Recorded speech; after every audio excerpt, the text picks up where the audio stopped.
September 11th, 2001, one of the most tragic days in America's history. On that day, 4 attacks were made on the United States. The Twin Towers were destroyed and over 3,000 lives were lost. Americans swore they would never forget. But what about those who don't remember that day? On the 10th anniversary of the tragedy, Americans in Dublin, Ohio gathered at the Dublin Field of Honor project to pay their respects to those lost in the attacks. 3,000 3-by-5-foot flags, standing 8 feet tall in perfect rows, were displayed Saturday, September 10th through Monday, September 12th at the Dublin Coffman High School practice fields. Also during the ceremony, names of the 3,000 victims were played for those paying their respects at the Field of Honor. Patriotic students at Dublin Coffman recorded 1,000 of those names.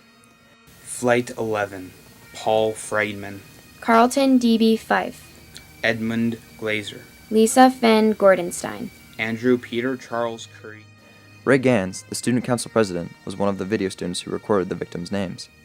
Even though I was very young, obviously, during September 11th, 2001, as American citizens, we're all affected by September 11th.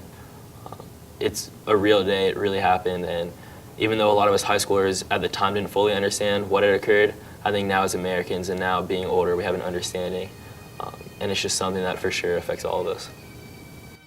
These young high school students were only in 1st and 2nd grade during the 2001 attack, and they didn't really understand at the time.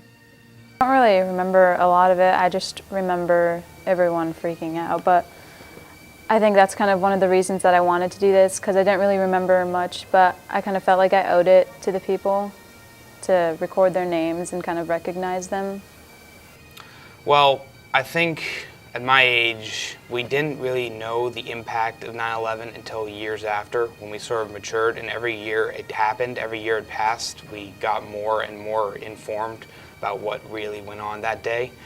And at this point, I think we realized just what price was paid and what pain the people had to go, who knew those people who died and the victims had to go through. And yeah, it really seemed important. The project demanded a lot of time and commitment. Students spent countless class hours and even donated their time after school to read, edit, and finish putting all the names together. The students were determined to show their patriotism. I think 9/11 is a really big part of our history, so it's important to embrace and understand what happened. For me, it was a good experience to get to read everyone's names who were involved and just remember what happened. The students were proud of their work, as they should be. They made a great contribution to honoring their country's history. Well, you know, my mom and my dad, they were, always patriots, and I really wanted to show my support for my country in one way or another, and I feel this was a great way to do that. For these 6 kids who barely remember the events of that day, this commemorative project helps keep the memory alive. We will never forget.